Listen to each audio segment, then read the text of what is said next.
My mic sounds right. All right. Can you turn me up in my headphones? Let me see if I can do that from here. Let me see. Oh man, it's the Meet the Brave podcast. I am Monty Draper. I am LG. Lex BUB.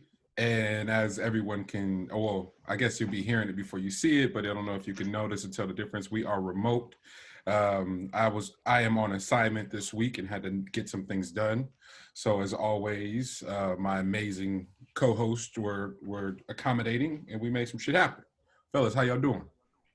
Great, man. Great. I'm doing. How y'all doing? Doing all right. Doing all right. There we go. There we go. Yeah, before we get too far into it, I want to say thank you to everyone that listens via Apple Podcasts, via Spotify, Stitcher, Simplecast, Castbox, and of course, our new YouTube viewership, thanks to our brother Lex, who is killing it. I will say though, Lex, the only thing about how lit the YouTube shit is getting is how sick the comments are starting to get. So they're either spam of like unlocked porno sites, or it's or it's niggas that's beefing for real. So yeah. Oh, so we doing it right then. We're clearly doing it right. Nigga got really upset about the Tory and Meg shit went up this morning, and the idea that somebody that could be that angry at like 8 a.m. was pretty impressive. So I was like, oh damn, we are doing it right. This is cool. There's fighting for Tory? Yeah, it was like, yeah, Meg whooping y'all. Meg is manipulating y'all. And I was like, all right, my G. Shout out to the conspiracy theorists of the world. Shooting out of a car seems pretty straightforward. So those fragile egos, I tell you. That nigga woke up at 8 o'clock in the morning, angry and writing. Yeah, and then it somehow popped up on his algorithm, and here we are. So I don't know what to tell you. Fellas, we got a lot to unpack this week, and it sucks. I wish we were in the same place, but we just make do, and our listenership is so supportive. It didn't feel right not to give them something after an insane week, really. You know, the news cycle moves dumbass fast, and it's hard to sort of unpack in real time. But before we really... At this point, we all get the alerts, man. So yeah. We got a crazy one this week. Man. Before we get too far into it, would like to acknowledge our good brother Chadwick Boseman, untimely death, colon cancer. I think it's a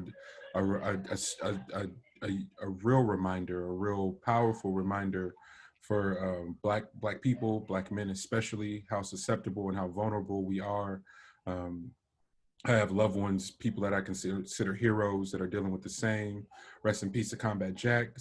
We lost a lot of extraordinary people due to this illness that they can't seem to really identify what the cause of it is, and how to combat it. And so in mourning, but more so in honoring such an extraordinary gentleman, I'd really like to say thank you to my brothers. You know, I think the hardest thing about losing a Nip, losing a Kobe, Chadwick, Cliff Robinson just passed, and then that's not, we haven't even started talking about the people we have real relationships that we've all lost. Lex, you experienced loss this week. You've been experiencing an insane amount of loss. RIP to Mama B, RIP to Bugs, like all these real amazing people, man. Grandpa Larry, like all the, and what it sort of reveals is like you know, just time, man. You assume, oh, I'll score a film for him one day, or somehow we'll cross his path and tell him how, you know, just his fight and his output was so unique to the industry and how it really stood out. And you assume you'll get to have that conversation at some point one day. And the idea that he is no longer here, but made such an impact right away. Or not right away, excuse me, because his journey represents something that's a lot more ideal than the industry will ever give credit or will ever acknowledge. At what a grind Chadwick was on, you know, not having things sort of make sense until later in his career. And we're so attached and tethered to the idea of like, oh man, if I don't do this by 30, if I don't have kids, if I don't get married, if I don't, my career don't, and then it just miraculously ends. And he's a symbol of like, nah. Pac is a symbol of nah. Nip is a symbol of nah. Like the grind is the grind. And L said something that has stuck with me for a few weeks now, and it was almost 3 weeks ago. He said it in terms of like how journeys work and how time works, and you do all this life, and then you hit that 5-year window where it's lit, and it's kind of the tail of it being the end. And when you lived your life as miraculously and as pure, and I don't mean pure in like a wholesome sense, I mean pure and really just giving a fuck about people in your craft, being intentional, living with the purpose. You don't really have no fear, and I can't, obviously I can't say that verbatim, but I'd like to think because he did live with a purpose, because he did live with intention. There was actual fulfillment there. And so as much as we mourn and we post RIP, Wakanda and everything, be an example of what let that be an example of what living with the purpose looks like. Let that be an example of what committing and dedicating yourself to your community could look like, and watch how much change we could have if we truly are honored by these people that we say the way we say we are. We honored by Nip for real. Show me. Nip moved a particular way, and if you're really honored by him, implement that shit. Chadwick moved a particular way. Bugsy moved a particular way. So if you really want to honor them, if you really truly want to honor these people, live with purpose, live with intentions, and care about your community more importantly. Fellas, I'll pass it to one of you guys.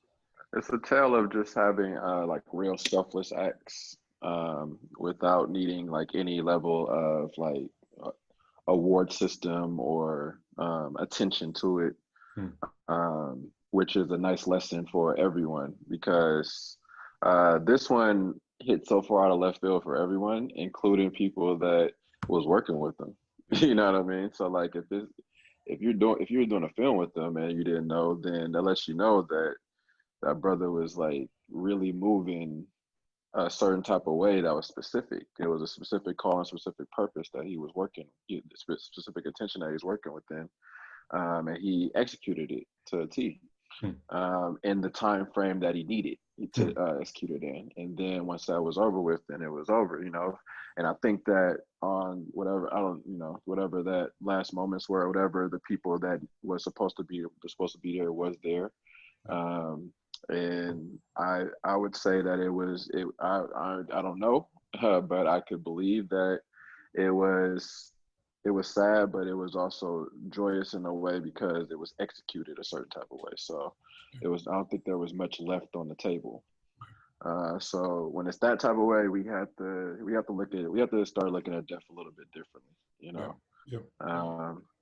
We have the people that are left behind now. You know, we are the ones that got to deal with, you know, the fact that there's loss on the table, stuff like that. But it just lets you know that means that if it's somebody that you really feel and really felt, it means that they did some shit that made sense. And it's just important that you are making sure that you're executing your own path and getting on that by any means. You know, like it should be no one that is out here living for anybody else before they're living for themselves. And then watch how much you glow up for the people that, you know, that it makes sense for. You can touch so many more people the sooner that you get to who you are, you know what I mean? So that's a beautiful brother that we lost, man, but you know, it wasn't in vain. So that's what's dope. There you go. Lex Bub, you got anything? Yeah, to kind of piggyback on what Elle said, the thing that really got me was when they said he'd been battling with it for 4 years. Mm-hmm. That lets you know like how strong of a his mental strength is. Because like to do the stuff he was doing in Black Panther, like to like practicing all that martial arts and doing those scenes and just acting and still going through everything he was going through to try to beat that, that's crazy. That is crazy. It's like, completely. and like you said, he was doing all that work and still being like out there greeting fans, showing tremendous love, letting people know like, hey, you just gotta keep your head down and keep working at whatever you're trying to do, and you'll be successful at it. And like and like also like what you said, Monty, was everybody's coming out saying like he never said nothing to nobody about it. Yeah. Yeah. So it just also lets me know that there ain't no excuses. No. Like he could have easily used that for excuse and not done half of the stuff he did, but he didn't. Yeah. I had not to personalize it, but it's hard not to. Yeah. I had it in almost what felt like an impossible chain of events in such a short amount of time, and only to have that book ended with the news of Chadwick, and I was like, oh well, nothing else, none of that shit matters at all. Like how fast the emotions and the overthinking and the deep thought, like how loud the noise was for it to go away that fast with the loss of this gentleman and understanding what he represented. And this isn't a bash us moment, but I would like us to reflect how we project, right? So collectively, and it's not, and again, I know people talk about the how I specifically can generalize and when I'm speaking and trying to make a point, but that's what I want to talk about Lovecraft, because in Lovecraft, there's the most beautiful quote that made first off, I'm just enjoying the fact that Monty's on this train now. Mm-hmm. So I'm not only am I on about it, to get sick on here, everybody. So just so y'all know, the conversation is gonna get real sick on this not podcast. only am I on it, but I'm bumping you and Lex out the way, and I'm driving this motherfucker. Dog. We wasn't doing enough justice. Like No. Y'all were doing it great justice, because you press. You don't ever press about. You usually like, they'll figure it out when they figure it out. You was like, nigga, you better watch it. And I turned from Rip. It's just shot beautifully. It's a beautiful story, but we'll get back to that. In episode 2, they're breaking down the Adam and Eve story for real, and I just got done watching the Power of the Myth documentary, so that'll fuck you up too in terms of how it, in reference to the Bible, and what a tool it's been used, what a tool the Bible has been used as manipulation, but ultimately it's monsters, villains, and all the shit in the Bible. It's like things we've been discussing since children, and clearly other people are feeling the same way, but are figuring out really creative ways to highlight that in storytelling. And there's a part where one of the characters talks about literalism being for the simple. Like, I'm giving you this story so you can use the metaphor and apply them properly, but if you're gonna take everything literal, you're simple-minded, and that's how I feel when we're discussing topics on the show. I'm generalizing to give you a broad perspective, and including myself as part of the problem when discussing these things for a reason. So when I say our collective projecting that we do, when someone doesn't look the way we think they should look, when they don't talk the way we think they should talk, when it's heartbreaking. And so a lot of the things you heard about Chadwick prior to his death was, damn, why he doing every biopic? Why he got to play James? Why he got to play Thurgood? Why not? Why not? Kevin posted this amazing clip of the author from Rich Dad Poor Dad sitting down and breaking down the book in like pretty layman's terms. It's hard to misinterpret what he meant, and if anyone hasn't read that book, I encourage us all to read it multiple times. I need to have a whole study on it, like a group sitting with it. and since you read it, G, I know you know, so this will feel redundant, but the discussion that he's having is how poverty is passed down like a family heirloom, and people misinterpret that and automatically attach it to things It's in the or mind. or to money, but it's in the mind, man, and spiritually too, you know, and um how easily shiftable that is in terms of just shifting your surroundings, shifting your mindset, shifting your routine. Like we possess so much power, and I think for me as a creative, Chadwick represented that elegance, class, grace, and a commitment to the craft, the way that Kobe did, the way that Nip did, the way that Bugs did. This relentless work ethic to just go, I love what I do. I'm committed to what I do.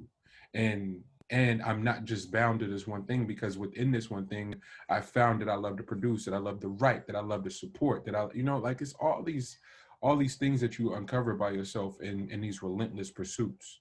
And that's I hope, my hope is that collectively we remember that the most about him. Yeah, I would say like the first thing that came to mind when I saw that was that that documentary, the Kevin Hart's documentary, when Hmm. he wanted him to be the co-star in that film that he And wanted to shoot under the Oh Hart Productions. yeah. when because they got the rights to Uptown Saturday Night, right? Right. Yeah. And he wanted Chadwick to play his opposite, and niggas was like, how? Chadwick, they sat down and they did a meeting with it or whatever. Sat down and he was like pitch, like Kev was like going hard on pitching this to him, and Chad was like, okay, I'm out to go and sit with this. So I have to think about it. And then Kev was looking like, okay. Like, cause I just wrote out like a red carpet to you. Like I just did like the biggest pitch I could possibly do. And Mhm. he just ate that entire pitch. Like Yeah, I have to go back and think about that one. yeah, You know, yeah, because it's specific, like you have specific things already lined up that you need to take care of. yeah. So like you have to put that into your, if you wanted to, if you felt like you had the time still to initiate that, you'd have to put that in line with the things that you already have Hmm. on your schedule. You know what I mean? So that was just something that came to mind with me. It was just like how much was already, how in tune you are to, you know, be that settled in a moment like that where, you know, you have specific goals in mind. Hmm. Hmm. Yeah. I yeah, man. I just watching the outpouring of love and admiration and how it was impacting everyone. I just go, man, people are so beautiful at the core when stripped away Mm-hmm. from all the ills and the toxins of the world. People are so amazing. Mm-hmm. Um, and so I don't want the few rotten seeds and bad apples to tarnish what a beautiful collection of people and the beautiful collection of outpouring that was received the day of. I personally choose to focus on seeing how much love he received and trusting that honor. So rest in power, King. Thank you for your contribution. Thank you for sharing such intimate last few moments with us too, and giving us art that will last forever. And so, what a lot of people Hey, were saying, kept making appearances. kept Kept making making appearances. kept pulling up, and what Maul um the point that Maul made on the pod about Nipsey's verses, but specifically the verse on Sean's joint is like, yo, there's this, because they were so potent, because they were so true to him, Mm-hmm. there's this part that will make it feel as if he's here forever. And I feel the same way about Chadwick's performances in the films and his effort and how he appeared on screen. And it's the thing that critics knock you for, is like, well, he's the same dude every time. And it's like, because it's him, motherfucker. Like, it's such a beautiful thing to the thing that you'll be criticized for is the thing that makes your craft so rich. So thank you for bringing authenticity to Hollywood, to screenplays. And it stretched beyond like everything else too, because it went to the kids, like how impactful that character was. Because it was just cool seeing, like, you know, it was stage stuff, but it was cool seeing like all the kids with the funerals for like the action figures with all the other Marvel characters and stuff like that. So like they're processing it as well. 2020 has made children have to process death in a whole nother way. A whole nother way. You know what I mean? So it's interesting just to see that whole thing play out, because, you know, we're all in the same place basically. So, you know, they're getting a crash course on adulting. Yeah. You know what I mean? So that was just cool to see that, you know, just the impact and stuff. All right, R.I.P. King. Thank you. That part. And let's keep. I'm trying to get my lighting right too. You know what I'm saying? You know, we're gonna keep it. We're gonna keep it lit in your honor, man. Definitely. Fellas. Y'all know how proud of the show I am, right? So there are moments in pop culture where something happens and I go, up, we called it. And I just walk around and I smile, and then the phone starts going off. It's like, yo, Monty, we listened to the pod a couple months ago, and you mentioned this whole thing about Joe Budden and Spotify and Joe Rogan, and now it's everywhere. What the fuck? And I'm like, yeah, man, this is what we do. Like, it's big business, and whether people choose to acknowledge it or not as such, and the inner workings and the details and all that, it's a lot of shit to unpack. But before we start to unpack it, fellas, what has been and to the listeners who aren't as tapped in and that news hasn't crossed your algorithms or your platforms, just the platforms that you indulge in. The Joe Budden podcast Spotify deal is a few episodes away from being up, and I think there were like the 10 countdown from like 10 episodes away from it being over, and six episodes left. And it's gotten tumultuous, and I don't say tumultuous in a way of like every way everybody else is using it. I'm gonna give my man a lot more credit for being a brilliant marketing guru, and how he's leveraging he's leveraging the conversation, and it feels like everything is coming together for Joe to really, really make his I don't even know what the words are. I'm proud of him though. And I've been highly critical of Joe, and not from a hating standpoint, just because I'm a super fan. And so I want to give my nigga his flowers and tell him what a brilliant job he's doing. But before we get to all that, fellas, what has been your take? Lex, we'll start with you. What has been your take watching it unfold? I was gonna basically almost say around the same lane as you. Like, I know a lot of people always think Joe just gets to a point and he has to blow up his spot. Mm-hmm. But if you really do listen to the way he's explaining it, it makes sense. Mm-hmm. And it's like, he's not even blowing up the spot. He's just clearly stating, like, if they gonna give Joe this, but I've been number one on your guys' thing, then pay me what you owe. Yeah. And it's really that simple. Yeah. And when I say pay you what you owe, I don't even necessarily just mean a money value, but I want the leverage. You guys don't get to take everything from me and just give me this one number and then that's it. Mm-hmm. Like, I came to the table with everything. Yeah. You guys barely had anything. Yeah. So I'm expecting to either we break bread evenly, or I'll just take everything off the table and go somewhere else. G, what's been your reception of everything that's taken place, and how much of it have you seen? I've seen most of it. Mm-hmm. I heard the entire, like, Joe's point of view and stuff. Mm-hmm. But I think it's along the lines of, I mean, I knew this was coming, of course, especially when a number hit for Joe Rogan. So I could already predicted that there was no way in the world that when they got to negotiations that anything that Spotify was gonna say would make sense for what Joe and them are doing, whatever. Mm-hmm. So I think both sides are going to, you know, they have no choice but to separate because of how much is going into, like, because we don't know all the behind the scenes shit. Joe and them are talking more about like ethics, you know what I mean? And like, that's something that isn't a part of business. So they're talking about it more so as if it was a friend that got you fucked up. Yeah. When in essence, none of these businesses are your friend. So I'm thinking of it along the lines of you can't give up all the shit that Spotify wanted, but I think Spotify presented these this as an option in order for him to not choose it. Like it was a no-win. Like they didn't want to re-sign Joe. Like that's the reason why you would even say some of the shit like it, like putting his other IPs underneath the same umbrella, backlogging shit.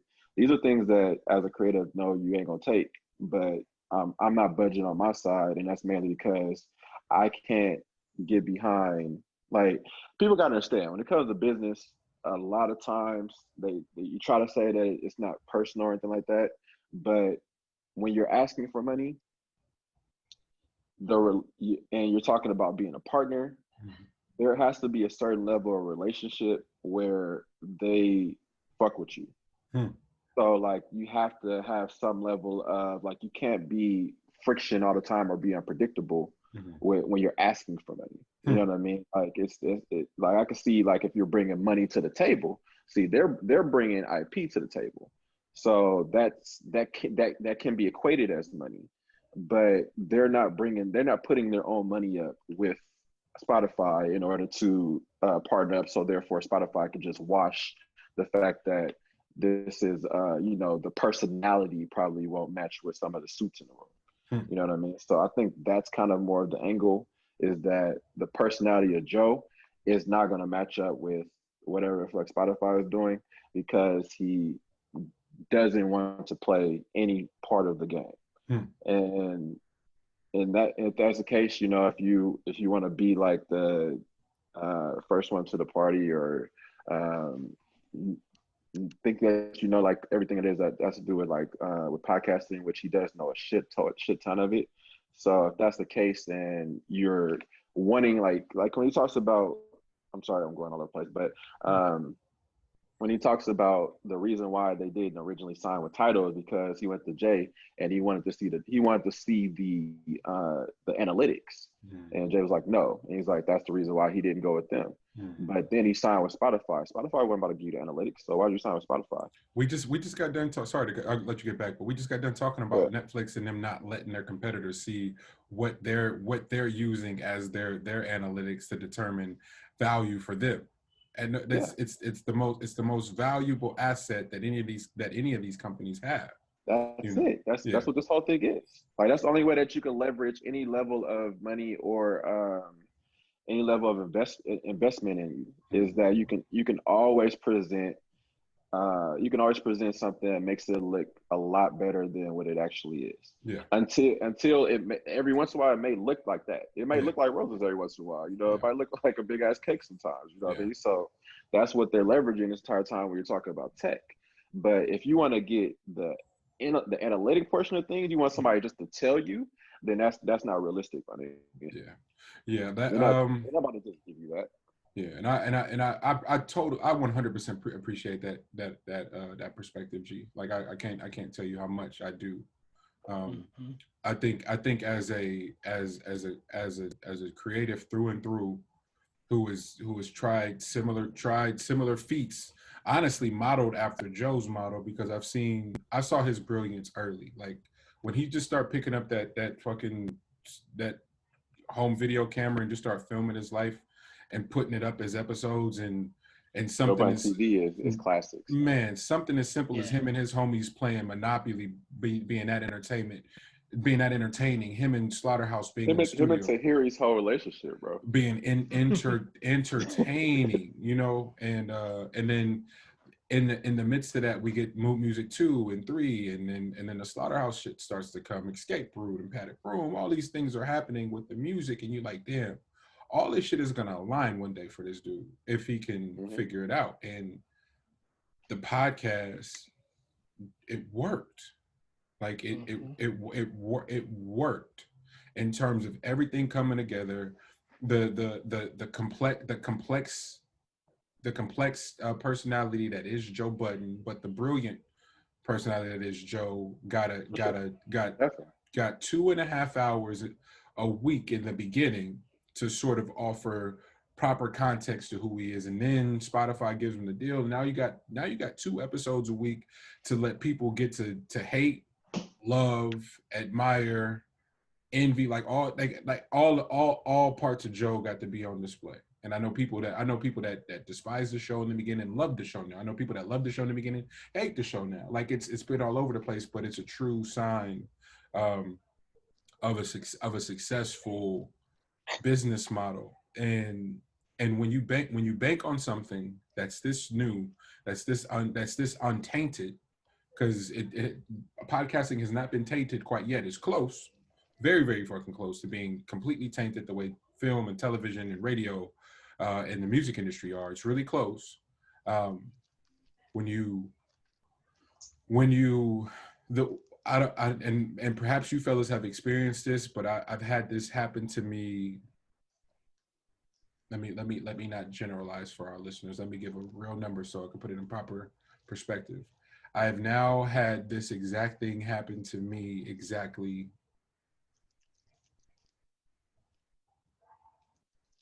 I'm going to say 30 plus times, Mm-hmm. because those I can remember 30 of them off the top of my head. I was thinking about it yesterday or Friday, talking to Raj and Kev about this. I've had it happen to me 30 plus times, sitting in meetings presenting ideas that have now taken off and are being executed, and the same companies are executing a similar idea that I presented. I can't be mad at those people. I didn't have legal in place. I didn't have resources. I didn't have a lot of things in place that would have protected my ideas that I wanted to execute. So I'm not mad at anybody. I'm not pointing a finger. But what I will say, when a company as big as Spotify, when a company as big as Tidal, when a company as big as Apple, when you beat them, there's something I'm gonna assume. Excuse me. When you beat them, I'm going to assume that there's a part of you that just takes a deep breath as a creative that's fought your entire career for what's right. And with the show, with the fans, like, forget anything else. The amount of people that Joe was able to take from both SoundCloud and both Apple Podcasts and come knock on the door at Spotify, be like, yo, we here. And then the first day, you niggas run out of food. Oh, y'all didn't know. We told you we was coming. Y'all played us. You didn't prepare for the party, and so now you caught with your pants down. But we don't look bad because our fans is gonna press y'all. Yeah, what they should have. That first day couldn't have gone any better. And I remember talking about that too. That first day of the Joe Budden podcast being on Spotify couldn't have gone any better. To have their system crash, to have them not be able to handle the influx of listeners. That's just one portion of it, though. Now you get to the acquisition of other networks, not other shows. And I think that's the part of the conversation that's being missed for people, especially Charlemagne. Charlemagne is hanging his hat on, well, Joe ain't a network, he's just one show. Cool. But when you acquire an entire network, and that entire network you tried to acquire still can't beat the one show, that's just value. And we're talking about the top niggas. We're talking about Bill Simmons. We're talking about Joe. We're talking about people that's doing numbers. And what they keep trying to feed to the urban demographic is like, our dollar ain't as valuable as everybody else's. That's bullshit. They do it in retail. They do it in fucking wholesale. They do it across the board in these marketing, in these departments. When they're doing their market research or when they're doing their control groups and all this stuff, the control groups hardly ever look like us. But we the ones that buy their fucking product. We the ones that buy the Nikes. We the ones that buy the Adidas. We the ones that listen, that consume content and shit. And no one in these marketing meetings look like us. And so therefore the products aren't being marketed to us. And we're constantly left out of the sphere of the economics. And I think why I'm proudest of Joe, because he stands to, like he said, it's more money than he's ever even dreamed of. And he's ready to walk away from it on the principle of like, yo, this shit's got to stop somewhere. And I'm gonna be honest. And for as proud of him as I am, my biggest worry is that our community is still suffering to the point to where others won't stand in solidarity with his fight. And we're gonna get to the NBA bubble in a minute, because I got smoke for all them niggas too. But we've seen it with the music industry. We've seen it with art as a whole. Hey man, we can't just give our music away for free. Hey man, we just can't sign for pennies. Meanwhile, there's a starving artist that lives down the block from you that's like, fuck what you talking about, money. I gotta go get mine, and undermine the whole shit. Now my fight ain't the same no more. Podcasters, do not allow these DSPs to ruin something that's so pure. I thought Joe was making brilliant points with the Amy Schumer shit. He just didn't hit 1 point. He didn't drive 1 point home for me. And that is the brilliance of the podcast audience. Think about our audience, fellas. They got to sit through they got to really fuck with us to sit through an entire episode of us just ranting and raving. So all that to say, the people who want to be here are here. So when Joe's bringing you fans, when Joe Budden's bringing you fans, when Joe Rogan's bringing you fans, when Mark Maron is bringing his fan base, when it's real, it's bringing, when Juan Epstein, God bless Combat Jack, when he's bringing, shout out to Mo Green, Things About Green, when they're bringing you special delivery, when they're bringing you their base, forget what scale, forget how many people there are. The people that they're bringing you really, really fuck with this. And what brands like Spotify continue to miss is you can't fake culture, bro. You can't fake this shit. Yes. And you keep trying to purchase it and acquire it, as opposed to empower the niggas that can partner with you and have this shit lit for real. It's not just them. It's a lot of companies doing this goofy shit like that. As we got a Spotify symbol sitting on our logo too. Shout out to us. We're dope. Nah, but I do like the fact though that it's not the end all be all. You know what I mean? Like we're not in a day and age where you specifically just need Spotify. Facts. Or you specifically just need Apple. You know what I mean? Like it's not. Well, you kind of, Apple is, everybody got Apple, but it's just a matter of like, you don't specifically need these type of outlets. There's plenty of outlets, right? And people are trying to compete. Like there's tech people right now that's trying to create a version that is very specific. Yes. To some of the stuff that's going on, because there's so so many people flooding to podcasting. It's crazy. Yes. Like it seems like everybody has a podcast. You know what I mean? So like there's so many people flooding to it. So of course there's gonna keep fine tuning it. So it's just a matter of just like sticking to it. But like Manny was saying though, that is true. That is true.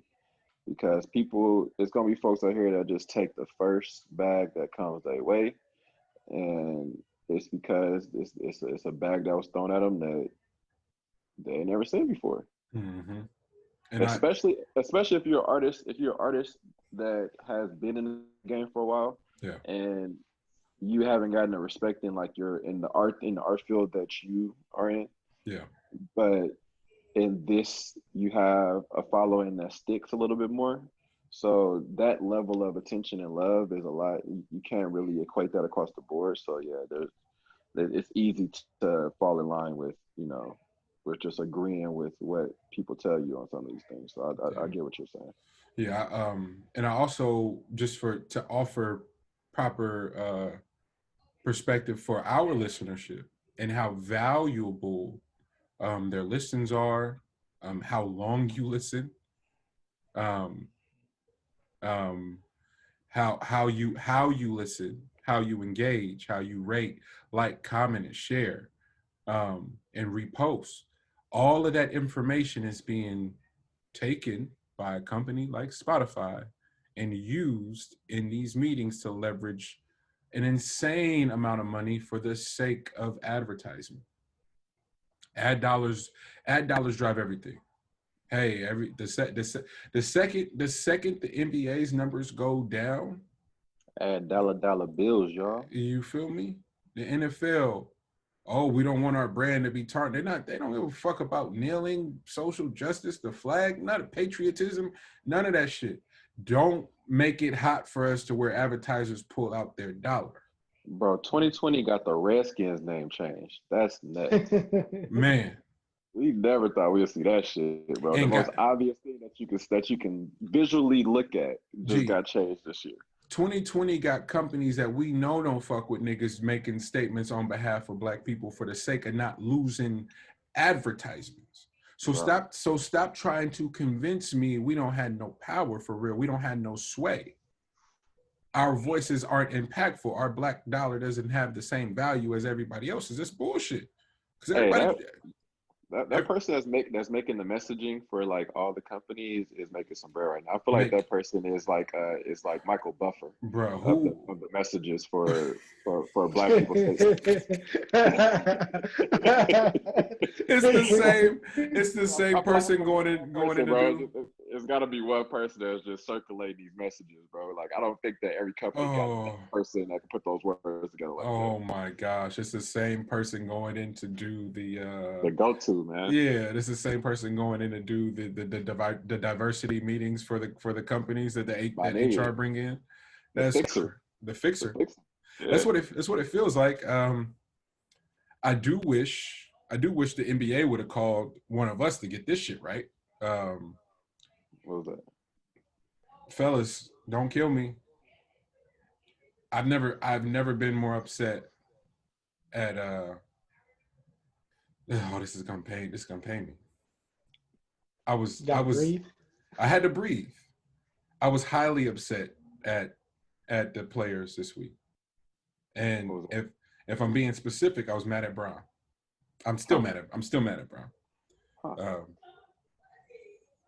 I'm not here. I'm not one to tell niggas how to get their bread. I'm not here to want to count niggas' pockets. I just truly believe that there was a missed opportunity this past week to really the one day wasn't enough.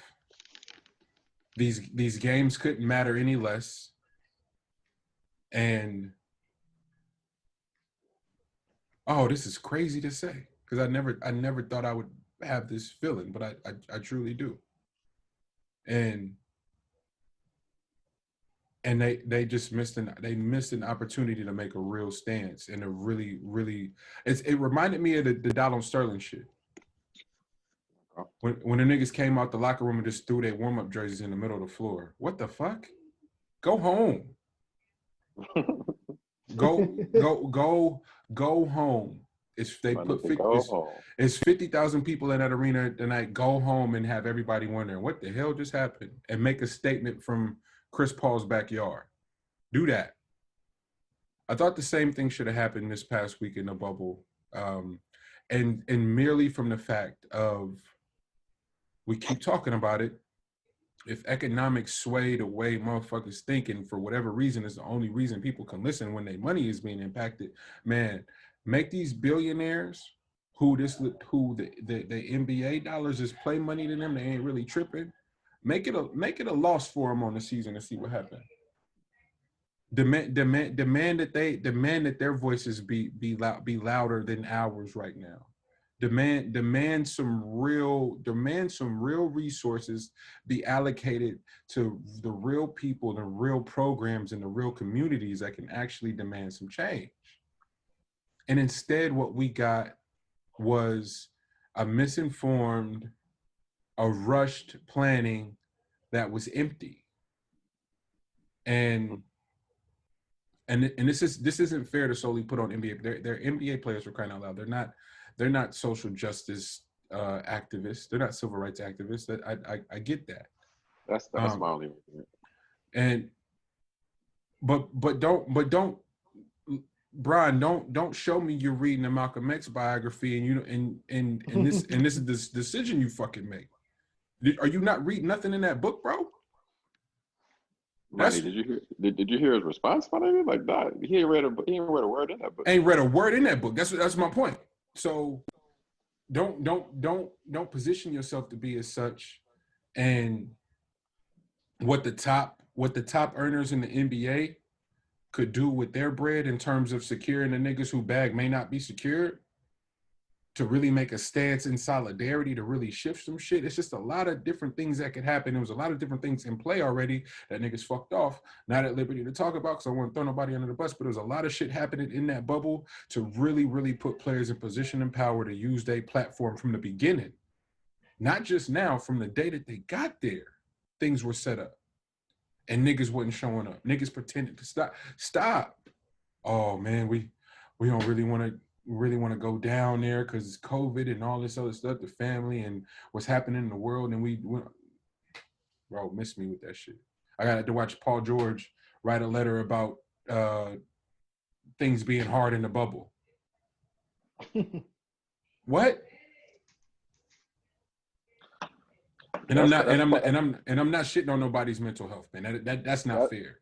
That's part of my things that I don't care for this week. Oh, okay. My bad. We can just do that right there. I'll give a shit. That's how much I don't care about. But like, yeah, I don't want to hear another person in that bubble talk about how hard that bubble is. That's the last of it. If that's the case, then bro, yeah, everybody needs to go home. Everybody. Like, if everybody's mental is that fucked up in that bubble, go the fuck home. With us being on American soil where you ain't got to worry about shit. Like, if you look at every person that is from a foreign country that is in that bubble, they are prospering because they looking at y'all Americans like, bro, y'all soft. Like y'all be out here trying to punk us and puff your chest out when we be on this court, but when y'all get off of it, y'all gotta cry about maybe somebody talking about you on the internet. Like that shit is weirdo energy to them. It's just like, bro, what are you talking about? Like you need to, first things first, get your mental right and stop puffing your chest out if that ain't you. You know what I mean? So like that's all I'm thinking about when I think about the bubble stuff. It's like, bro, y'all in a resort and y'all still making y'all bread right now, and read the room. The rest of the American public, there's people that's out of work. There's people that's doing great scams right now, so they're doing better than they ever could have done when they was working. Mm-hmm. But it's more so like for a good amount of the American public that's out of work, bro, this is not the time to be talking about, oh, this bubble shit is hard. It's hard across the country for everything, bro. Like let's stop it.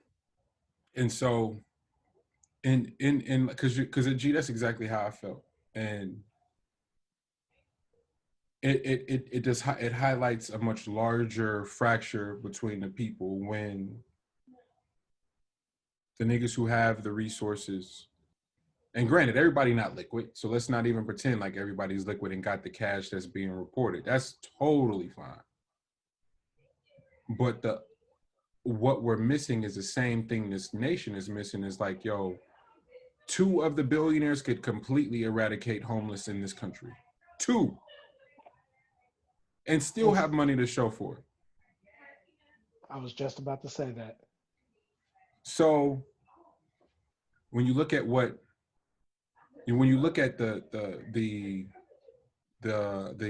freedom and the detachment we need from the state and our government as Black people specifically, it can only be had with resources. And for me, and this just doesn't apply to the wealthy NBA players. It just doesn't apply to the wealthy NFL players. It just doesn't apply to wealthy rappers and shit like that. No. This is Black wealth across the board in terms of the liberation we need, and how little freedom has been acquired with the acquisition of their wealth. What's the point then? maybe it's easier said than done, but it's back to that rich dad poor dad shit, bro. Like wealth don't start with nothing external.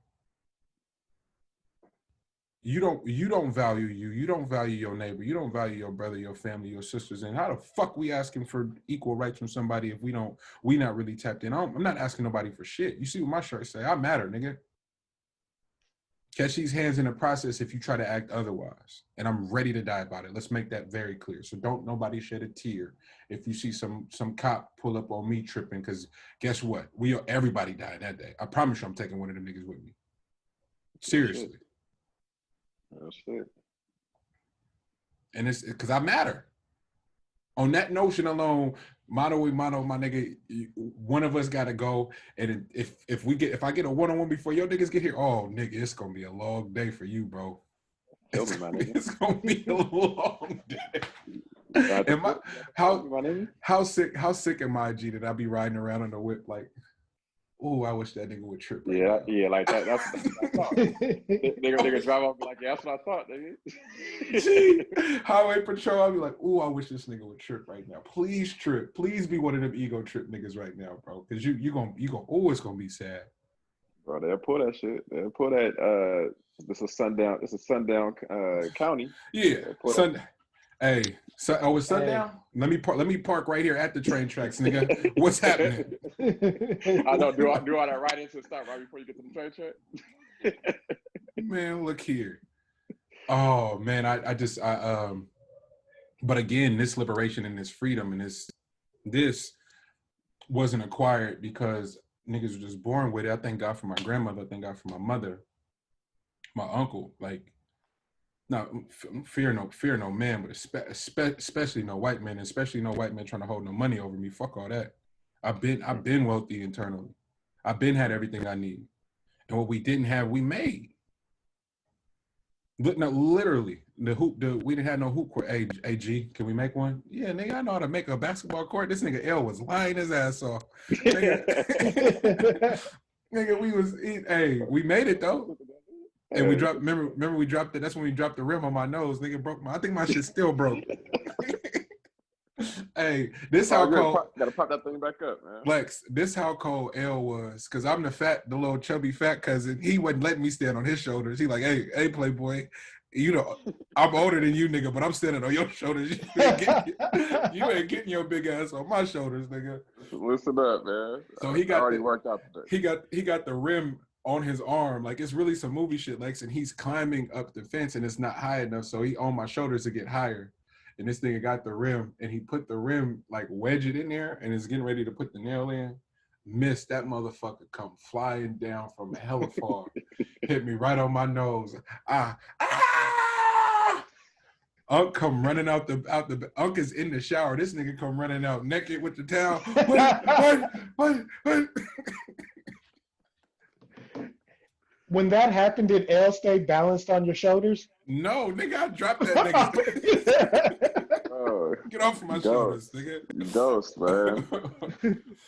Hey, we was definitely those kids that you got to come looking for us if niggas is quiet. If niggas is quiet, they building a basketball hoop out of nothing. Niggas is somewhere they ain't supposed to be at, bro. So like, where they at?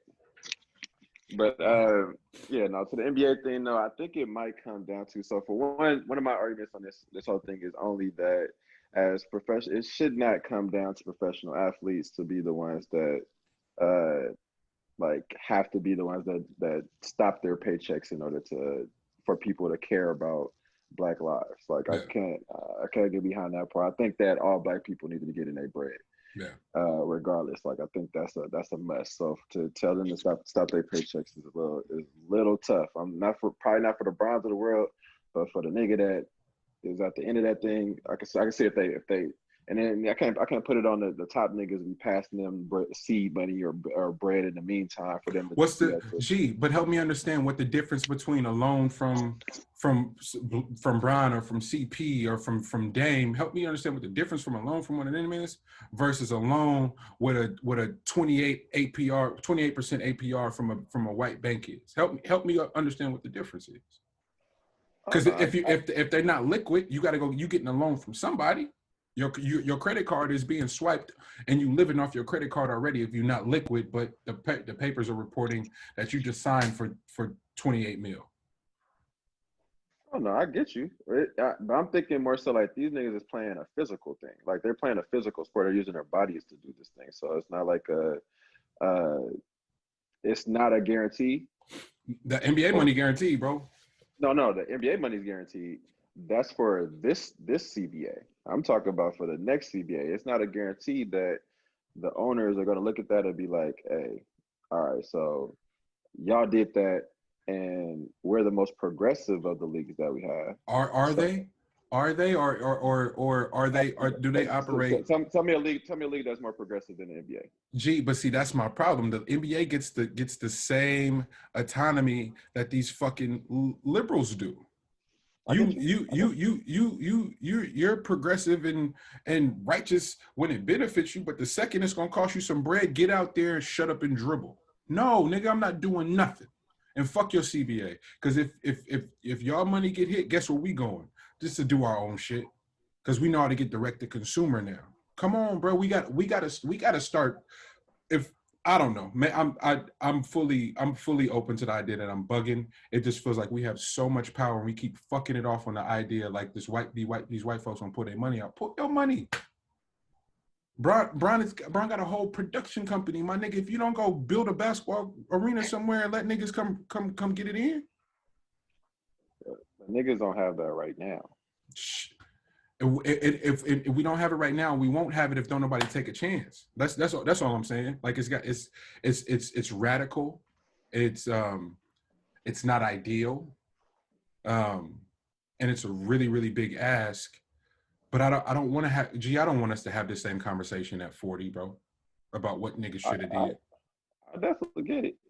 I don't think we will, but I definitely get it. I don't think anything that's going on in our lifetime is going to be the exact same way, or what's going on at this moment is going to be the exact same way 20 years or whatever. For better or worse for you. How do you feel? I do not think that there's a possibility. Like this shit isn't Oh, I see what you're saying. Like this shit ain't about to move like molasses, my nigga. The landscape literally changes every 2-3 years now. Like this shit ain't every 7 years, my nigga. Every 10 years, my nigga. That ain't how this shit moves.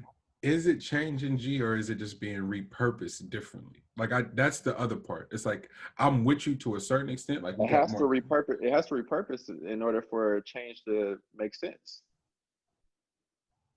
It's not like we just about it ain't like we just about to automatically today switch up the landscape where this shit get turned upside fucking down without a collective agreement putting your money together. Like you gotta present the idea to motherfuckers that you gotta change people's minds. And changing people's minds takes a long fucking time. Bro. That's scary. That's scary with the idea that no, I'm not even talking about changing the people with the money's minds. I'm talking about changing the community that you want to do well for. It's just like the nigga that grew up in a certain hood, got up out of here, got his bread, and then decided to come back into the hood because he needs to show the example, and then got his shit whacked because of the simple fact that nigga, you can't just you're not changing niggas' minds like that, bro. Like you can change a good amount of the group, but you still got the fuck niggas. But that was one of the parts of the nip shit that scared me the most, is that it would portray that image exactly, like, oh, you can't come back and do it. Yeah, you can. You can. Those circumstances, as hard as they are to admit, were street. We talked about it on the last episode, like how street politics and all that shit is dead. Yeah, for the most part, but that LA gang shit is alive and kicking. For real. Actually, you know what? I'm gonna give you a great example. So I had this conversation with Poe, right? Because the idea is that like for the Black Wall Street shit. Shout out Poe.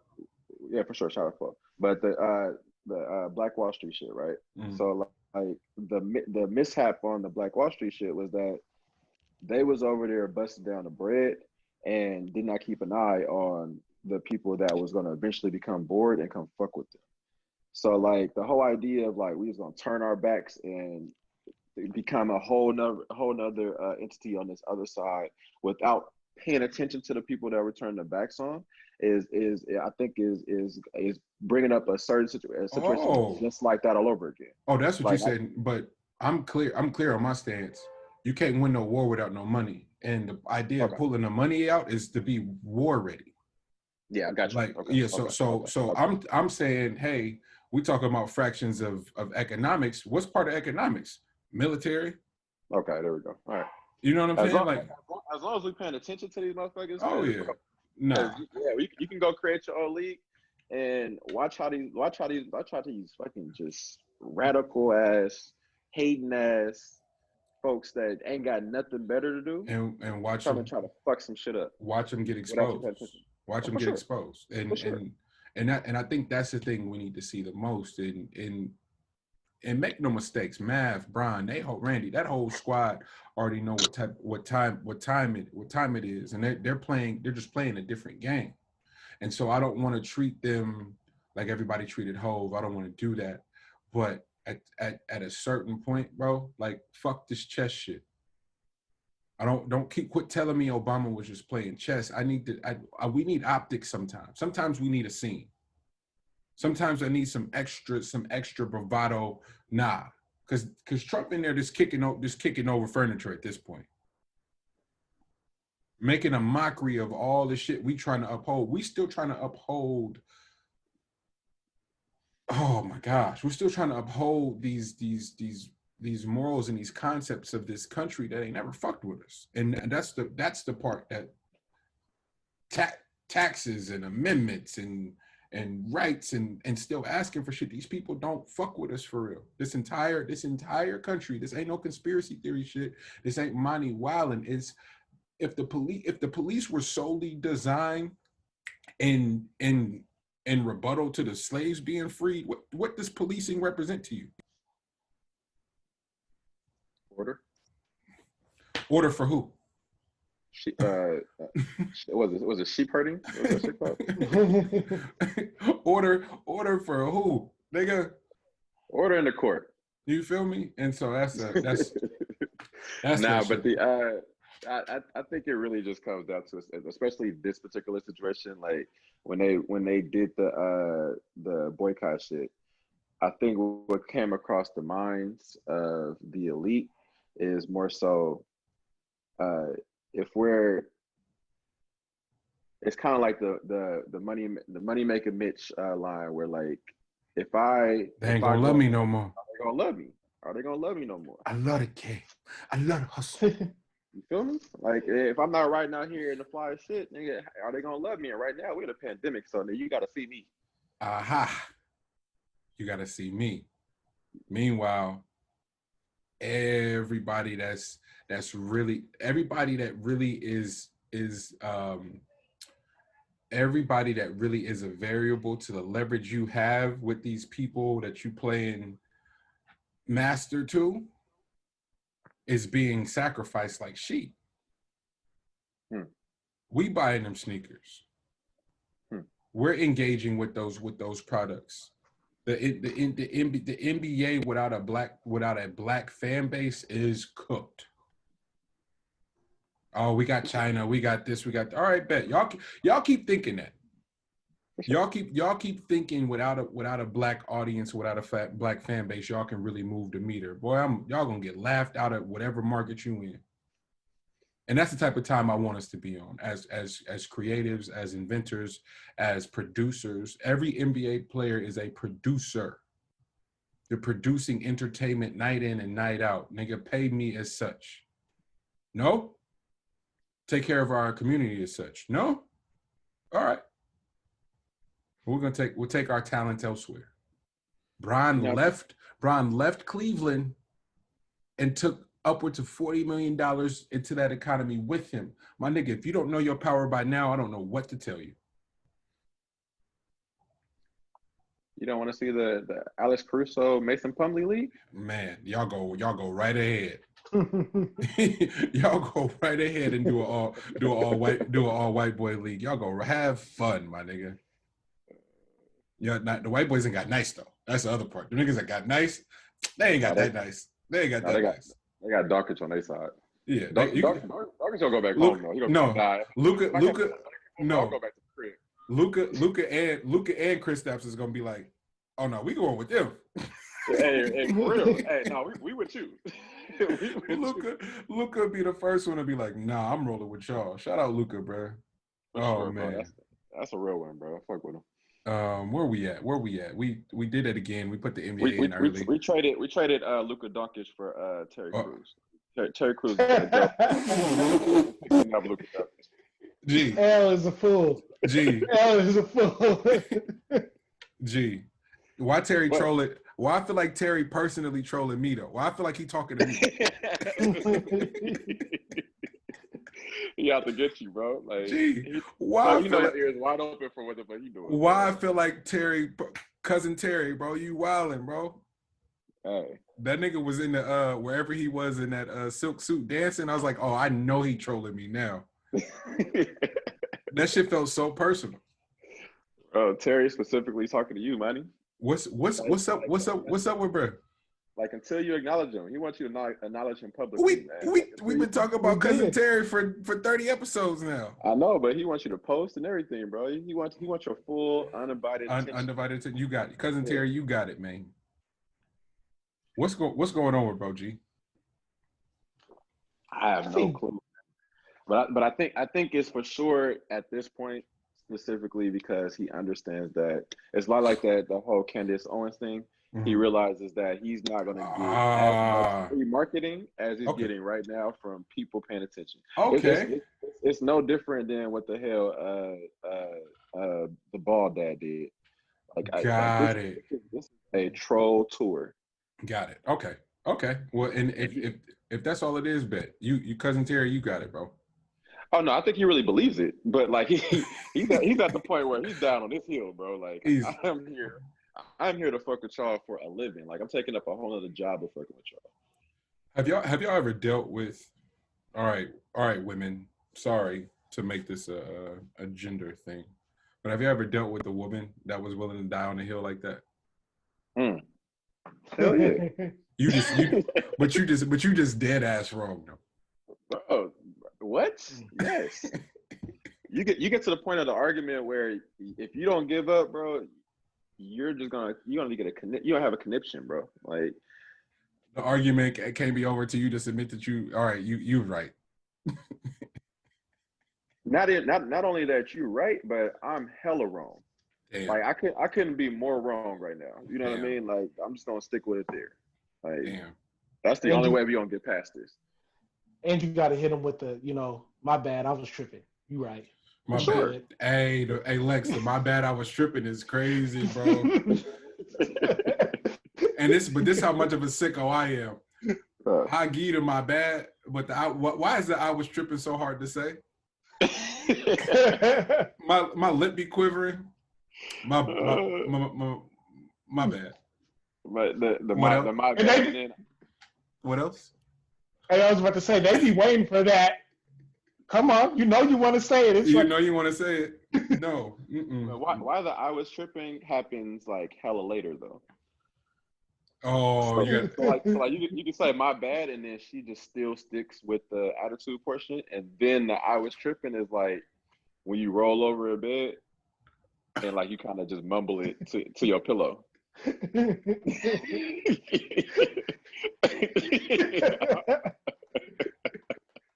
And why is it you think that she don't hear you, but she'll wake all the way up? Oh, what did you say? Did you say he was tripping?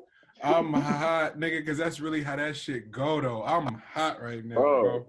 I was tripping, man. Because now we back in our spot. So shit. You know what? I need to make amends on this. Oh man, let's stay there though. Let's stir up some shit. How about we? We get it stirring, man. L asks, how do you feel about people who have been in a relationship with each other for time, break up, come out of it with the same outlook on life as they entered with?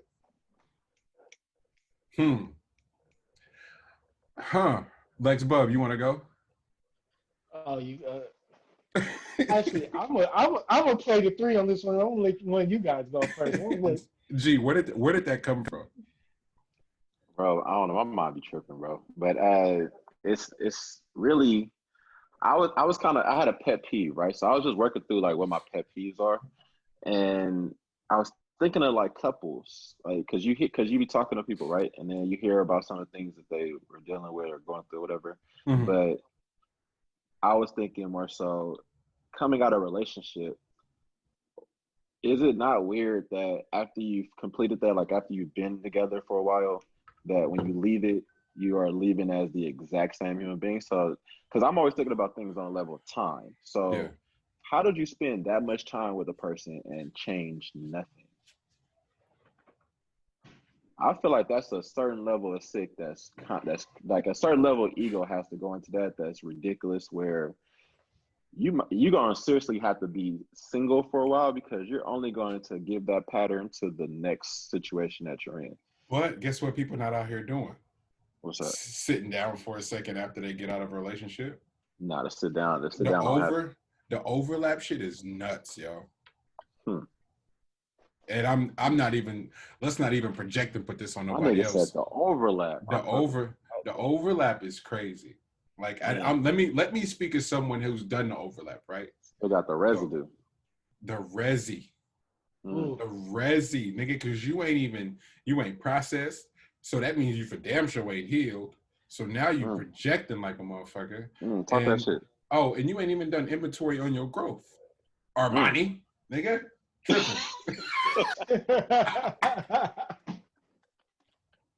Don't ever talk to yourself like that. You gotta look at yourself. Look at yourself as you say it. Nigga. Hey, I'll be working on my smack battles like that. Nigga, I'm ready. Hey, first nigga to run up on me talking about I want to battle. I got a clip for you, by the way. Just putting it up. Already?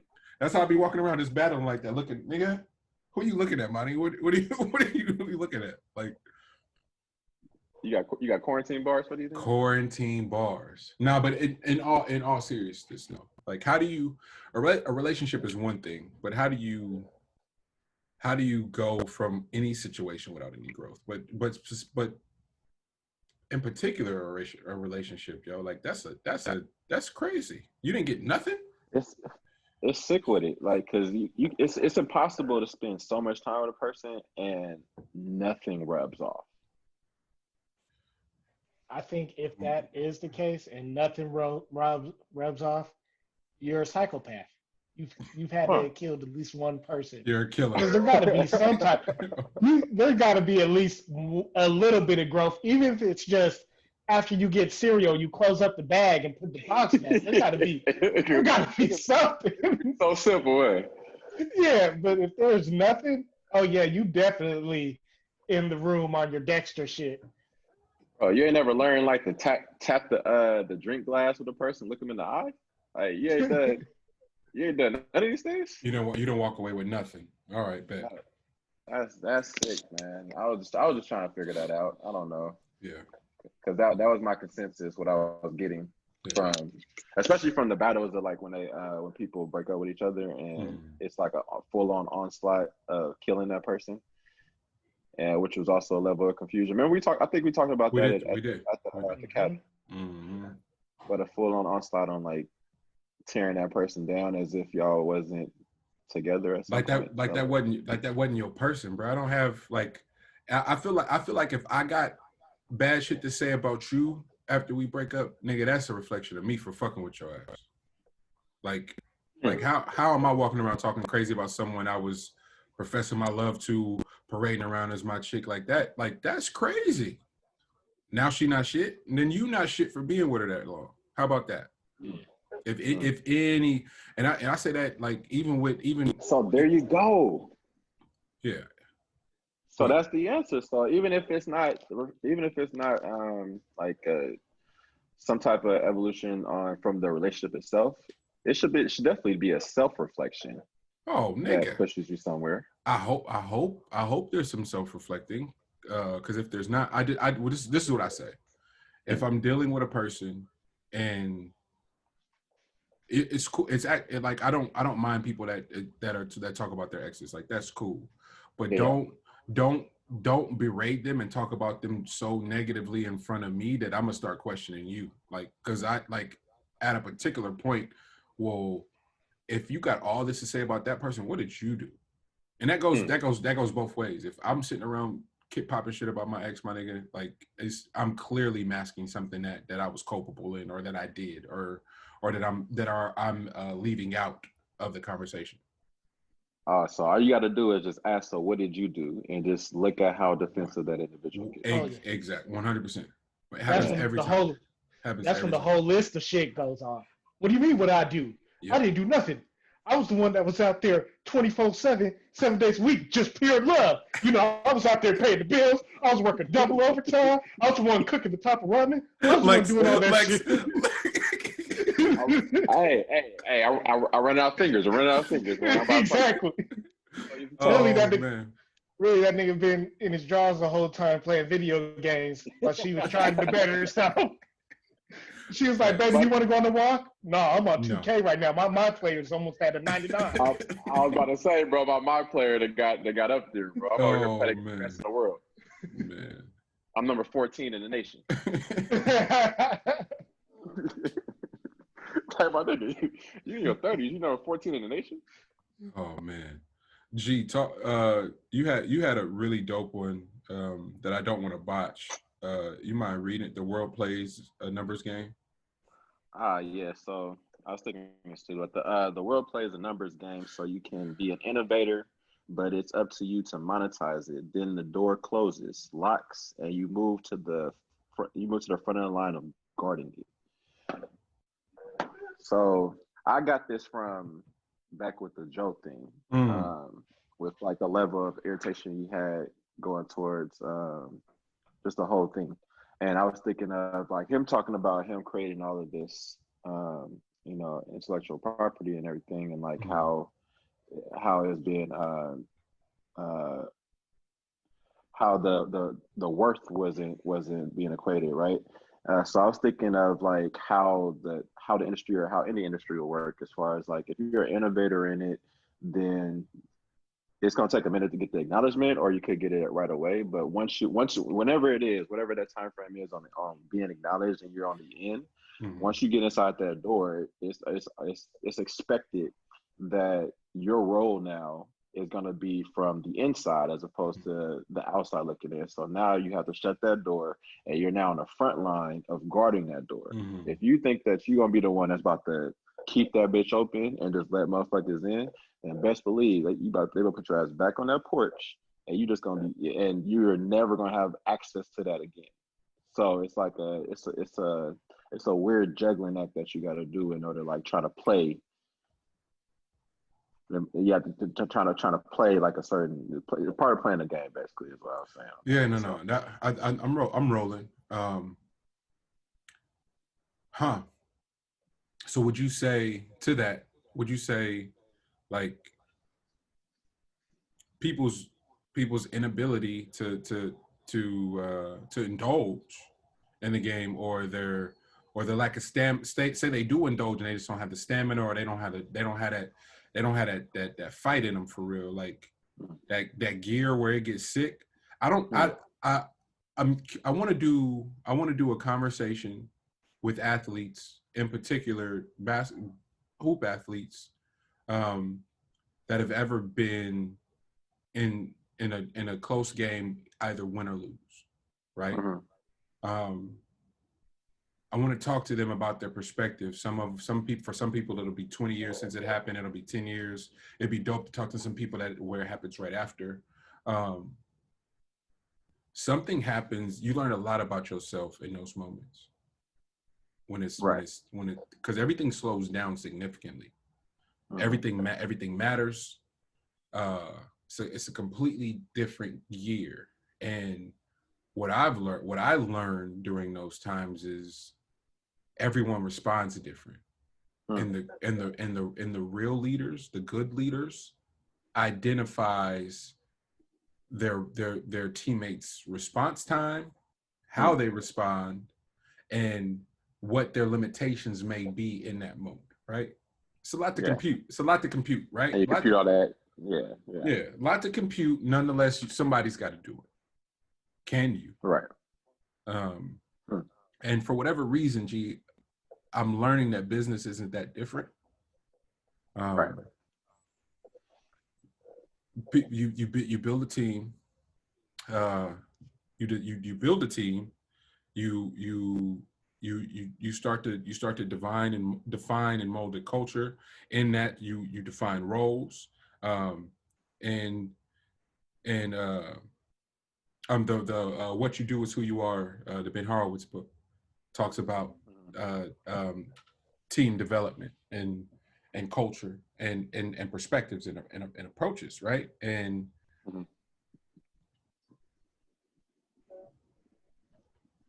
the businesses that thrive 100% apply the team aspect or the team concept to business, and the businesses that don't thrive don't. Oh, they're coming with an acronym in a heartbeat. For team. Yeah. Can you apply it? And what you see is, go get you some niggas that's been a part of a team to pull that shit off before, and really understand what it means to define a role. Look at some of the championship teams in history. Who's the defender? Who's our lockdown defender? Who's our rebounder that can sniff out a rebound both offensively and defensively? We gotta have this stop. So which means we gotta have this rebound. All right, bet. We know who our knockdown shooter is, and we know who our nigga is that can get a play. And we know who our person is that can get everybody in a position. That's 5 niggas right there. Do the math on it. Is all of that represented in this room? Cool. So this is what our culture is. The more all of us understand and are in aligned with our culture, the more we can have a smoother onboarding process. Our North Star is clear. People get here, they know what time it is because we exude said culture. There's no confusion about what we identify as and what we've committed to. And the reason that's so important in the form of business that we're in with the pod and entertainment and film and music and all the shit, is because how much of a potential for earning that there is, and how little access we've had to resources of that magnitude. And one would think, but again, this is mentally and internally and spiritually, one would think, oh, they're easily dividable because they've never had it before. Fam, I don't identify as never having it. I identify as always having everything that I've needed, and what has not been there, I've been able to go get it, go find, or go make it. So the money is truly a bonus. True, in the truest sense of the form, and especially as of late, money has felt like a bonus because I've had everything that I've needed. Pod, the equipment, studio, the equipment. Hey man, I really wish I could mix records. All right, you just need time, and you need a few standard plugins. You need to learn how to make said plugins. Everything just keeps kind of appearing, and so it all feels like a bonus because I'm operating under the assumption that I have everything that I need every day that I wake up. And business, as we continue to develop and grow and expand, I'd like to keep that mind frame so it's not somebody coming dangling a carrot or a bag that has you sign your life away for something you've worked for free on. Entrepreneurs work for free. Employees work for a paycheck. And I've never felt wealthier. We do our podcast. We don't monetize. We don't make it. Nope, we don't do none of that. I love it. I get to connect with my dogs, get to pop shit, and in the process, we get some really cool letters from some people that say we help them on their Mondays or through the week. Fuck, man. Anything beyond that's gonna feel like a bonus. What did we start talking about? My bad, G. Is it, or did I get off topic, or did we stay? Was this on topic? No. No, it was in line. Oh, okay. What'd you say, Lex? No, I was just about to say, no, we in topic. I would have tried to say something to bring it back if we were far. Oh, okay, okay, my bad. PC, look at you producing. Look at you. You know, that's what I'm here for. You know, producer mine. G. So, by the way, listeners, these questions are coming from the People's Choice. No IGLG. This is about to get sick because I was reading and I was like, damn, this is a hell of a question, and I genuinely don't know how I'm gonna answer. So y'all bear with me if I ramble. I'm figuring it out. Is the most powerful weapon in mankind the gun or human genitalia? So that was being Poe's wild ass combo last night. Yo, I don't know. I'm stumped. Yeah, that conversation went on. Yeah, so the thought process is that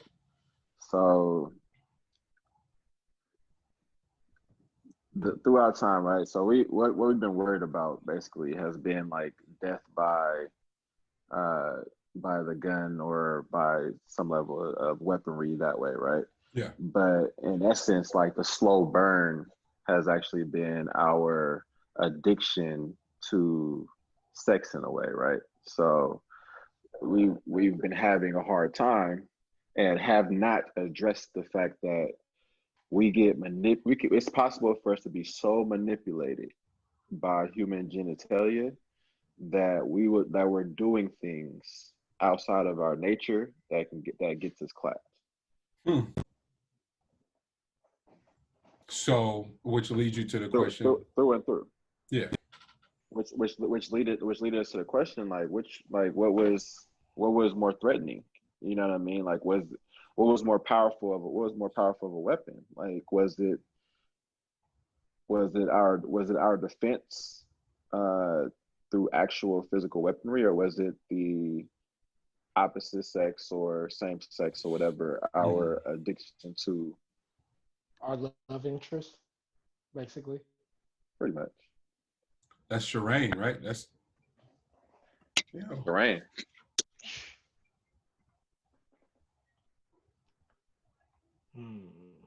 That's Shireen. My bad. Did that blow your ears up? Nah. Okay. But yeah, that's Shireen in a nutshell. But what was your thoughts? It would have to be the Adam and the Eve shit then, right? Like ain't no way around that. Like right. The metaphor again. We keep dancing around Lovecraft. We just got to talk about it. That scene. Oh, no, Lovecraft can talk about. That scene though, where they're breaking down the story of Adam and Eve in the garden and the forbidden fruit and all that shit, and just like what those metaphors for life are, and how undeniable or what type of endorphins just the mere idea of physical encounter of intercourse would do to the brain and to the decision making for people. It 100% would have to be human genitalia being the weapon. With me. Oh, go ahead, Monty. No, go ahead. Go for it. No, I was just gonna say, even with that Yusuf Hawkins documentary that was on HBO, the dude rivaled up a clan of people off of a girl that he was dealing with, and finding out that she was having people come to her party, or a different dude that she said she was gonna fuck off on. And then somebody getting killed off of just that emotion of this dude losing that love interest that he has and thinking it's somebody. Grandma, we were sitting at lunch, and my grandmother, how old is Grandma? How old is Grandma? 76? I don't know, something like that. 77? In there, but our 70-plus-year-old grandma goes, Sorry, Grandma. hot, I don't know how old anybody is. yeah, I don't know how old I am some days, but I barely know my own age, man. a hot dick and a hot pussy to start a war. Can divide a country. Man, tell them. That hey, where's the lie? Where's the lie? You know, like some of the cold case shit is behind. Nigga, you fucking with people's husbands and wives. Are you prepared to die? No. I hope you are. Crimes of passion. I hope you are prepared to die. Folks do not take into account the amount of work it takes to plan a wedding and then walk down that aisle. Somebody got to die. You fuck with that entire planning process. Like, exactly. Once that shit's over with, that's a lot of time, man, and preparations. So yeah, I'm going human genitalia. It's not as much of a deep thought as I thought it would be. It's fairly straightforward.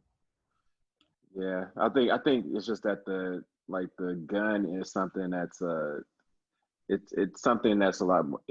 It's a known fact. It's something that's that people tend to present a lot more often, but they shy away from the fact that sex is just as deadly.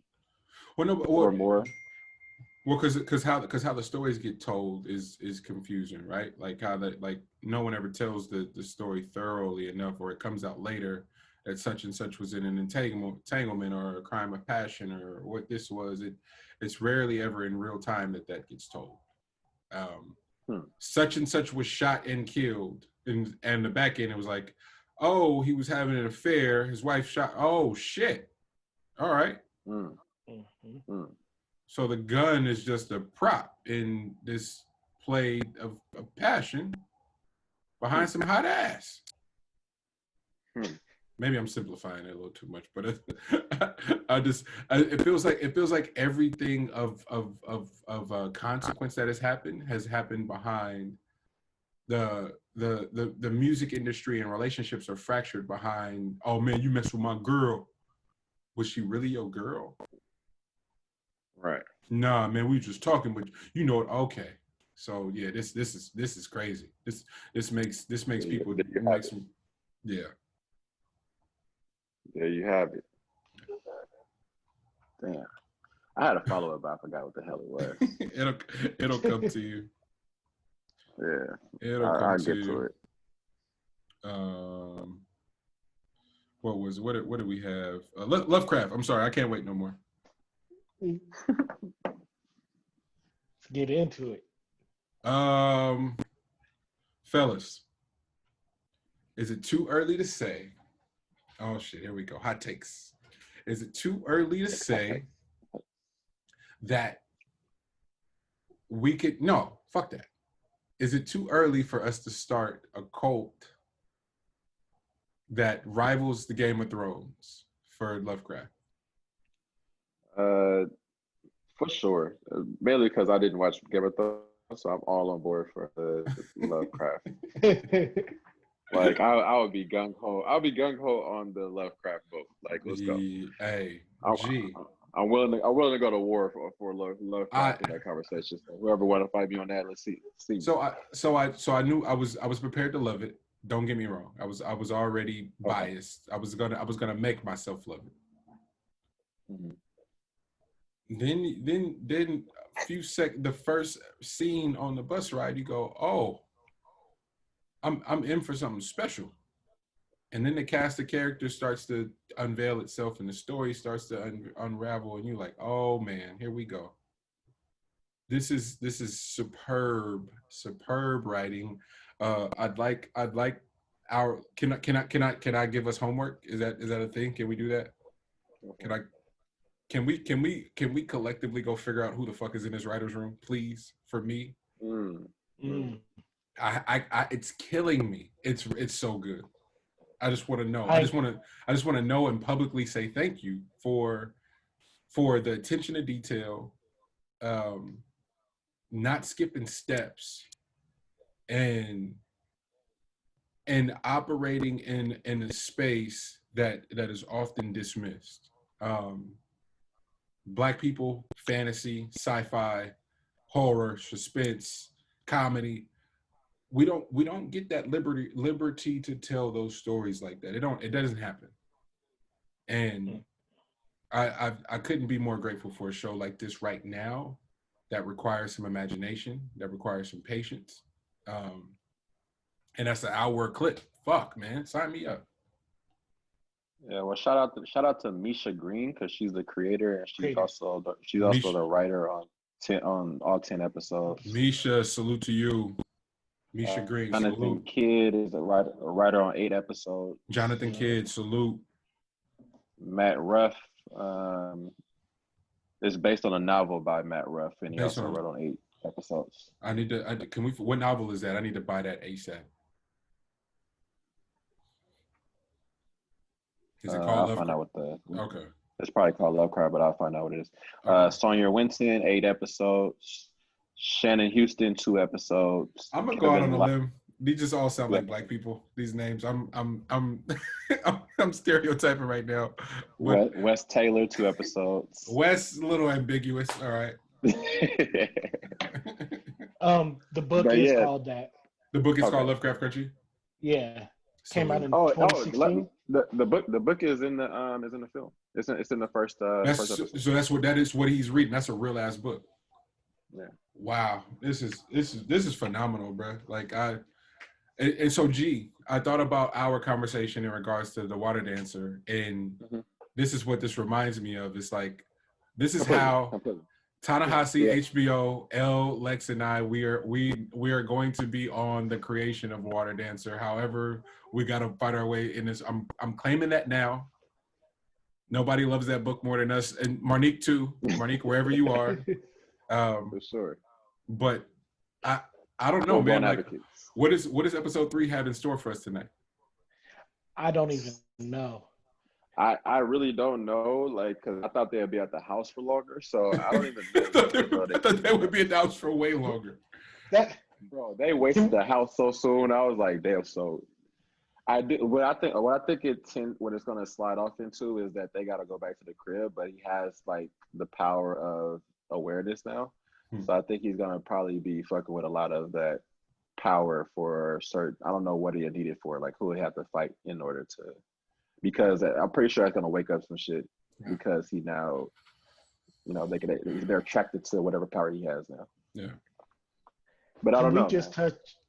Can we touch on the fact that me personally, after I watched the first episode, a little part of me was scared. I was like, I don't know if they're gonna be able to do this again for the second episode. No, I said the same thing. I said the same thing. And then turned it up. They just I was like, wow. Yeah. But they introduced Adam and Eve and Freemasons in the same episode. In the same episode, yo. And like it's nothing. Yeah, I was about to say, and it wasn't even the most important part. It's a backdrop to the episode. It's not the crux of it. Like it's other shit going on. Oh. Man, look here. HBO Monkey Paw, Misha Green. And then when that Whitey on the Moon dropped, bro, I was in love from there, bro. They got me. And then, I'm sorry. How they're scoring it with these monologues, with these empty monologues and no music. That shit is riveting. It's riveting, man. I'm here for it. The James Baldwin in episode 1, the Whitey on the Moon in episode 2. Yeah, they got salute. And then they'll Misha just drop Green, like some fire. They doing their thing with that, man. It's really Green. And for sure. And like I was saying that I believe my take on it, I don't know if I said this on the pod or if I said this after. I think we had the conversation about this after the pod last week. But I really believe that there should be a salute, and he's getting enough credit because his name is on it, but for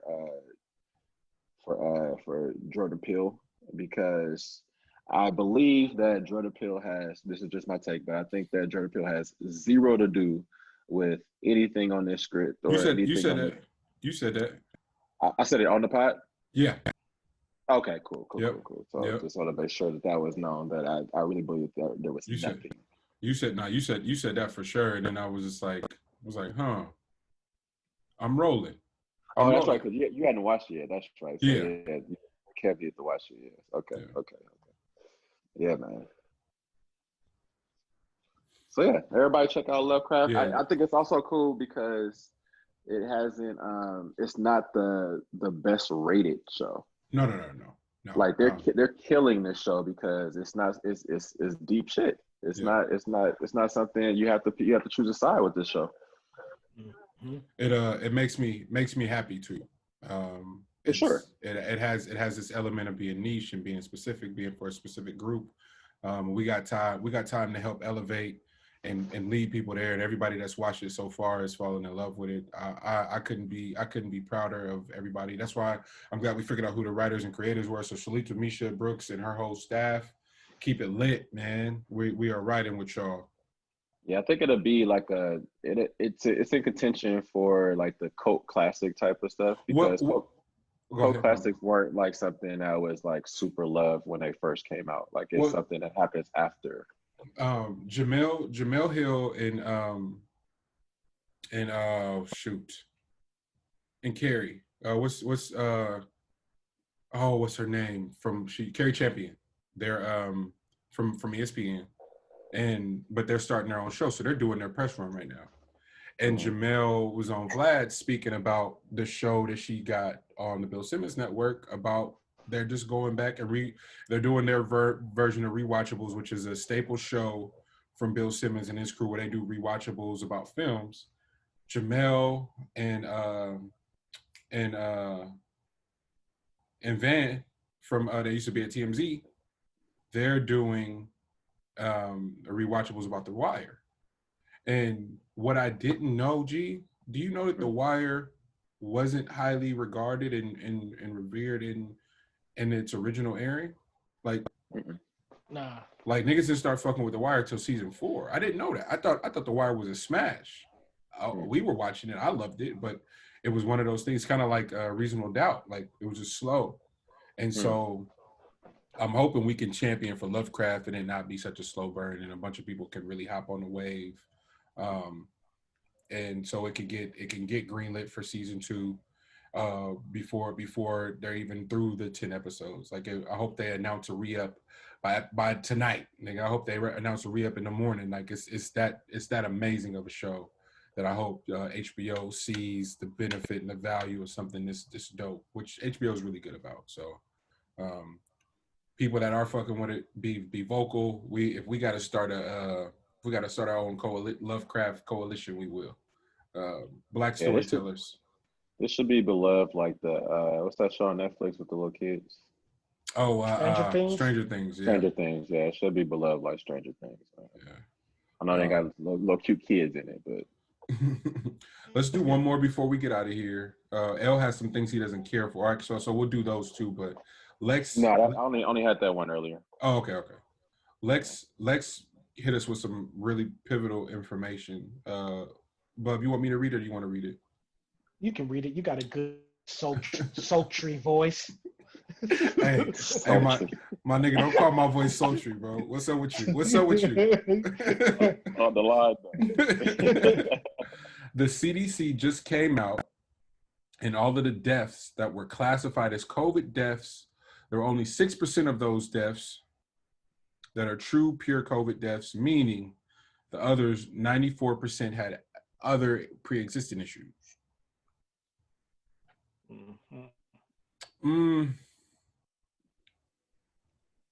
Please forgive me for being dismissive, y'all, but we knew this shit. I don't want to be an asshole because people lost grandparents, relatives, and friends and all that shit. I don't want to be a jerk, but we knew this. And the unfortunate part is like a lot of those pre-existing issues existed in predominantly Black communities, diabetes, hypertension, you name it. And so, we have too much responsibility to be out here willy-nilly with conspiracy theories, man. But I can't help it at this point. We can't earn. We can't go to school.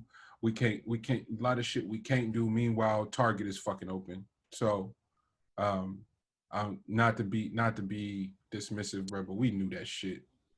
That's heartbreaking. That's so heartbreaking.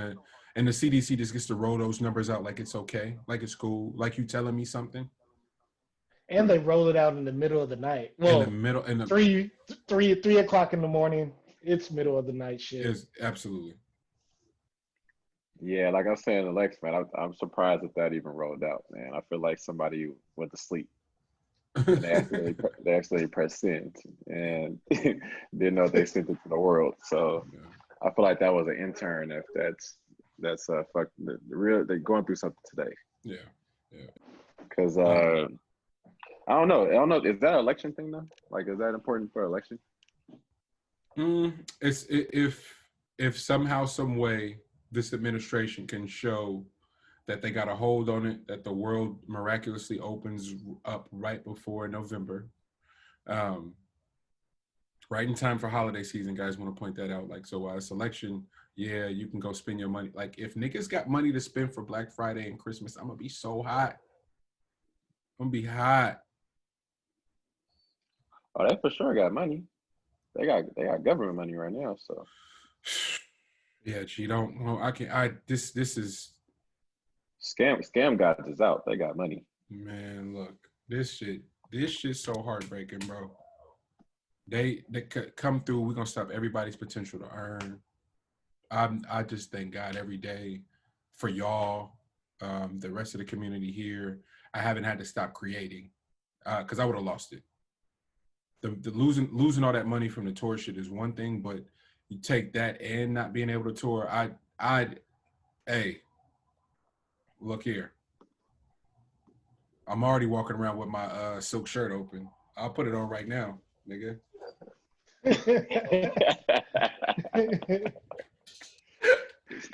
Show us all there, man. Oh man, no. Yeah, Lex. The fact that you could just throw those numbers at me casually just makes me feel away. Man, it's the equivalent of the finger point in the middle of your forehead, like that. What? How you just gonna hit me with those? I don't know, fellas. What you guys got? I'm done with the facts on the COVID, man. At this point, bro, just open shit up. At least though, I'm surprised that businesses can't open up the patios, man, and fucking Oakland, the Bay Area. I don't know if that's a full California thing or if that's strictly to the Bay Area, but open up your goddamn patios. Hey, the patios is lit, nigga. They making patios right now.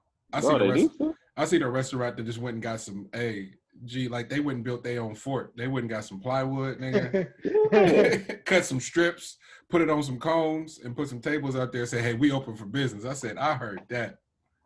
Bro, I'm just confused on the way that you can't, like, at this point people are used to wearing masks. All you got to do is just spread them out and get your shit back open. Yeah, back to booming. Like less tables open, but just get to, you gotta make an appointment, but just get back in the store, get back in the restaurants, get back in. Show some semblance of life, because people need to have that level of interaction. I know I was talking about everybody need to stay in the house, shit like that, but at this point, let people interact. We stayed in the house, nigga. We stayed in the house for 5 months. Open this motherfucker, man. Nah, sure. Man, what fellas, anything this week? This week, what we got? Anything I should be looking out for? Put me on something. No, that's our new segment. Put me on something that I absolutely need to consume, watch, listen to, read, you name it. Even if it's a food or something like that. I just thought about that. That's tight, huh? Yeah, that should be the homework. That was on the fly? Yeah, that was on the fly. I freestyled today. I told you. I got a clip. Don't play with me. Don't play with me. Don't play with me. G. Gun bars. What is He did not raise his hand up with the gun. The big shell. Just let me be the nigga in the back. Yeah. Those are, I hate gun bars in battle rap, bro. I don't despise anything more than gun bars. Bro, then you must hate Philly rappers then, because they get that. Do you remember how Philly used to get down in the battle? Gee, we were kids. That was 2004. Like, nigga, it's 2020. Hey, I don't want to hear nothing else about no gun bars in 2020. 2004 was dope. Bro. But it's become like especially, a staple. I'm so grateful for Daylight and I was about to say, especially after hearing Daylight, bro. I don't yeah, want to hear shit about a gun bar. That nigga didn't drop one gun bar. yeah. But put you on. What I just got put on. I know everybody probably watching this by now, but fucking P Valley, bro. No, I just got through the. I just saw the ad for it. I'm about to start. I'm about to get on. It's worth it. I just got through the first episode, and yeah, I'm in. I'm in. I People been bet. telling me that shit over and over and over again, but P Valley, like, P yeah, Valley. Yeah. Well, it's that lit. hey, that's put me on something perfect. Lex, you got It's anything? lit. Shit, I just got put onto something. Yeah, P Valley for sure. Valley Star show. A lot like if you just extended out the Players Club. It's got similar theme, probably a little bit more crazier shit, of course, but it's long form. Bet. Yeah.